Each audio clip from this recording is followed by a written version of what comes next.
क्या रे बच्चों, एक दफ़ा फिर से आपकी ज़िंदगी में आ चुका है वापस क्रिकेट की दुनिया की वो परी जो कि लाया है पता नहीं कौन कौन सी खबरें। वकार यूनुस ने कह दिया है कि हमारे पास तो पेस अटैक ही नहीं है। इतना बड़ा तुमने बयान दे दिया, सिर्फ हमें तो पता ही नहीं था कि हमारा पेस अटैक कोई नहीं है। पांडू मेरे दोस्त को जख्मी कर दिए, कह रहे हैं कि अब IPL भी नहीं खेलेगा, कप्तानी वगैरह पता नहीं शर्मा करेंगे क्या होंगे। उसके अलावा हमारी टीम में जो इक्का दुक्का कोई स्पिनर घुस रहे थे उनकी भी अपेंडिक्स के ऑपरेशन हो रहे हैं। आखिर क्या हो रहा है मेडिकल की दुनिया में, ये इतनी तरक्की हो चुकी, लेकिन हम अभी अपेंडिक्स के ऑपरेशनों में फंसे हुए हैं यार। खैर इसके अलावा और भी बहुत कुछ मिलेगा। नीचे मैंने टाइम स्टैम्प्स दिए हुए, जिसने जो कुछ भी देखना है वो जाकर देख ले।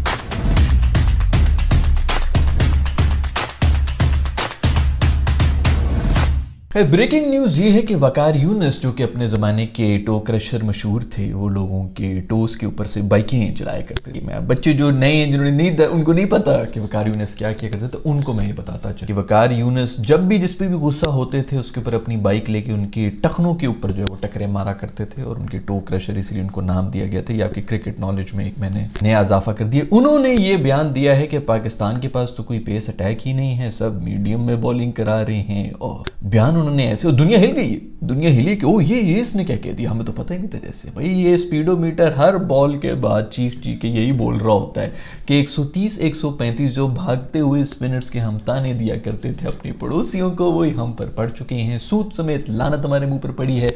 ना सिर्फ हार रहे हैं बल्कि पेस भी नहीं रही। खैर पहले इसी चीज का ताना पड़ता था कि भैया 150 से ऊपर तो कम से कम, लेकिन अरे भाईजान हमारे 150 ऊपर, वो रोता हुआ काला सा बच्चा था, अल्लाह उसको इसी तरह खूबसूरत हसीन रखे। तो वो हसीन आदमी जो है वो रो रहा होता था बच्चा, और कह रहे थे लेकिन भाईजान हमारे तो 150 से ऊपर गेंद डालते हैं। ये एक बहुत बड़ा मीम था इंडिया की तरफ से, और फिर भी हम हार रहे होते थे। उनके जो भागते हुए स्पिनर्स थे कम से कम वो 130-135 पे मैच तो फंसा लेते थे, मैच तो जीतते थे। अब तो उनके पास भी खैर पेस फैक्ट्री भी आ चुकी है। तो वो जो स्पीडोमीटर हमारे बारे में हर दफा यही कह रहा होता है कि भाई इनके अंदर कोई स्पीड नहीं है, ये सब मीडियम हो चुके हैं, वही बात वकार यूनुस ने भी अब बोल दी है। तो लोग बड़े अब इसको जो है अब इसको वैल्यू दे रहे हैं कि बाकी। और सबसे बड़ा जो मसला है वो ये है कि हमारा जो स्पेयर हेड था फास्ट बॉलिंग में वो थे शाहीन शाह अफरीदी। वो इंजरी के बाद जब से आए हैं उनके अंदर बिल्कुल वो जोर ही नहीं रहा, प्रॉपर स्ट्रगल कर रहे हैं। पेस ही सारी गिर गई है। पेस जब ज्यादा होती थी 150 टच कर रही होती थी तो कहीं इन स्विंग होता था तो तब रीड करने में मसला होता था ना। अभी तो वो बिल्कुल उनको आराम से रीड कर रहे हैं। रोहित शर्मा जिस तरह उनको यूं फ्लिके मार के छक्के मारता, पूरी दुनिया के हर बैटर ने इनफैक्ट उनको छक्के मार दिए हैं। अब तो रोहित शर्मा की तो चलो फिर भी कोई क्लास है, हर बंदे ने उसको मारना शुरू किया हुआ है। और इसीलिए क्योंकि वही बॉलिंग वही कर रहा है, बस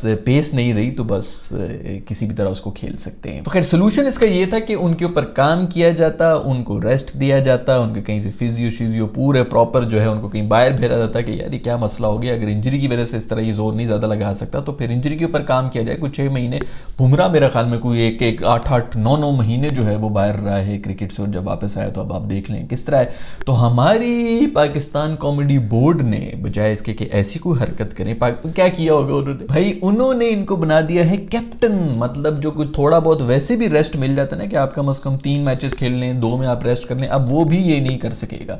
टेस्ट में भी ये करा रहा है, ODI में भी ये करा रहा है, T20 आएगा तो ये कैप्टन है। तो सबसे बेहतरीन जो डिसीजन ले सकते थे वो हमारे पाकिस्तान कॉमेडी बोर्ड ये लिख सकते थे हमारे प्लेयर के लिए। फिर अल्लाह ही हाफिज है यार, जैसे हमारी नॉलेज जो है वो जरूर कोई चिल्ला काट कर ही वकार भाई ने ये पता कराया होगा कि पेस खत्म हो चुकी है, वैसे ही अब अल्लाह ही बेहतर करेगा। किसी तरह शाहीन शाह अफरीदी के साथ भी जो है पता नहीं अब उनकी, मेरा ख्याल में तो कोई थोड़ी सीरियस इंजरी हो जाए ताकि वो बाहर जाए कुछ 6 महीने के लिए, और सीरियस इंजरी के बहाने कोई अपेंडिक्स उसका हो जाता जिसकी वजह से वो बाहर चला जाता, उसको थोड़े से रेस्ट मिल जाते, कोई किडनी स्टोन या इस किस्म की चीज आ जाती, उसके ऑपरेशन में कर रहा होता, और लगे हाथों जो डॉक्टर होते गोरे शोरे वो उसका भी इलाज कर लेते, घुटनों का भी। तो खैर पता नहीं क्या होगा हमारी टीम का। हमने कोई बीच में 2 दिन का टेस्ट मैच भी खेला था जिसके अंदर बाबर आजम को रेस्ट कराया गया था। शाहीन मेरा ख्याल में उसके अंदर नहीं कर रहे थे, उसके अंदर भी रेस्ट शायद नहीं कर रहे थे, मैं हमें कुट भी खा रहे थे। खैर उसकी भी हाईलाइट कुछ खास तो थी नहीं, हमने कोई ऐसी चीज़ तो है नहीं जिसके बारे में बात करें। मेरे ख्याल में सरफराज जो हैं वो दोनों इनिंग्स में फिर फेल हुए थे। तो हाँ लग रहा है कि इस दफ़ा जो मैच होगा, जो अगला टेस्ट मैच हमारा होगा, उसके अंदर सरफराज की जगह रिजवान को ही डाल दिया जाए। Let's see. रिजवान की वैसे भी जो एवरेज है वो ऑस्ट्रेलिया के अंदर सरफराज से बहुत बेहतर है,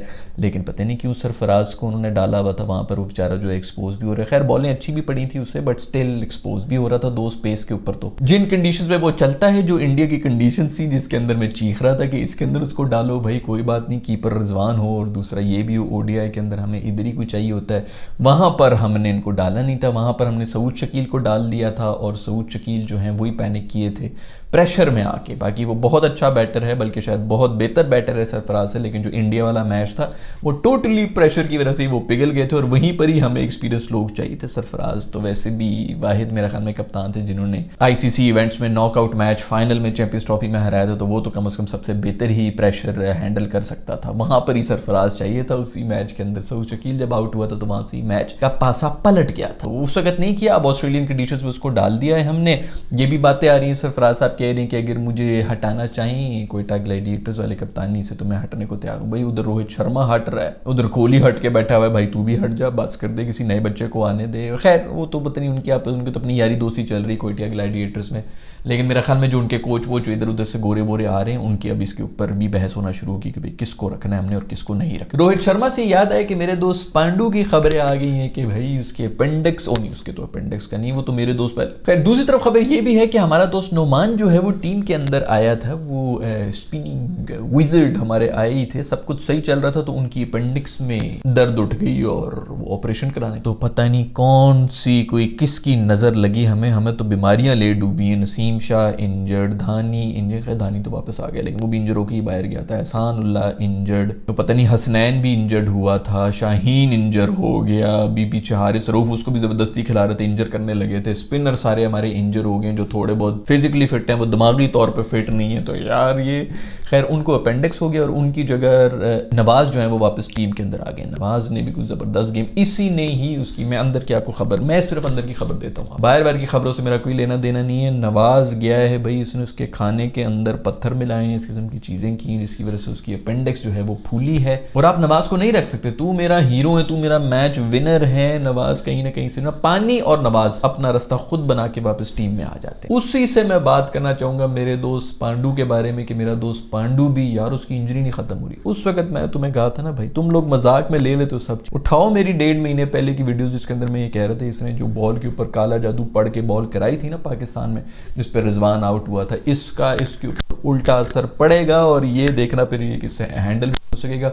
पूरा वर्ल्ड कप अगले ने मिस किए, अभी भी कोई सीरीज नहीं खेल रहा है, अभी कप्तानी भी मिल रही है, अभी आईपीएल भी इसका जो है वो चांस पे हो गया कि पता नहीं करेगा कि नहीं करेगा। अफगानिस्तान वाली जो सीरीज है वो भी ये मिस कर रहा है, बस पूरा 1 साल तो इसका ये निकल गया। और वैसे भी हाईलाइट हुई थी फाइनल के अंदर, पांडु ही चाहिए था इंडिया को, वो ही मिसिंग एक लिंक था जिस वजह से इंडिया जो है वो टोटल नहीं कर सका था और उनको यही डर था कि हमारे पीछे तो टेल शुरू हो जाएगी। पर मैंने तो तभी कह दिया था, मैंने तो कहा था भाई काला जादू जब तुम करोगे तो फिर इसी किस्म की चीजें जो है वो बाहर निकल के आएंगी। मेरा दोस्त उस वक्त तो नहीं मान रहा था, उसने वक्ती तौर पर ईगो का वो हो गया, तो उसने कहा था कि हम कुट खा रहे हैं। मैंने तो बस कुछ भी किसी भी हालत में मुझे इस वक्त ये रिजवान की विकेट जो वो जादू मंतर करके तो विकेट तो ले ली थी, लेकिन फिर उसके बाद से ठीक ना हो सका। लेकिन ये भी मैं आपको बता दूं ये है बड़ा ही शातिर, मेरा ख्याल में ये जो आईपीएल की खबरें आ रही है ना कि आईपीएल में भी शायद ये ना खेल सके, वो इसने खुद ही फीड कर ली होगी कि भाई आईपीएल का भी वो डाल दो और ये लोगों को ताकि शक ना हो। उसने आईपीएल से, आई वोंट बी सरप्राइज्ड कि इसने 3 मिनट पहले कह देना कि मैं बिल्कुल ठीक हो चुका हूँ, टांग खड़ा होगा ना, व्हील चेयर से खड़ा हो जाएगा, टांग ऊपर नीचे करोगे, कान के पीछे इसने यहाँ पर टांग लगाई हुई होगी और बोल रहा होगा कि भाई अब आज जो मेरे से जो मर्जी कराना है करा लो। पहले भी ये कमर पकड़ के बैठा रहा था, पूरा साल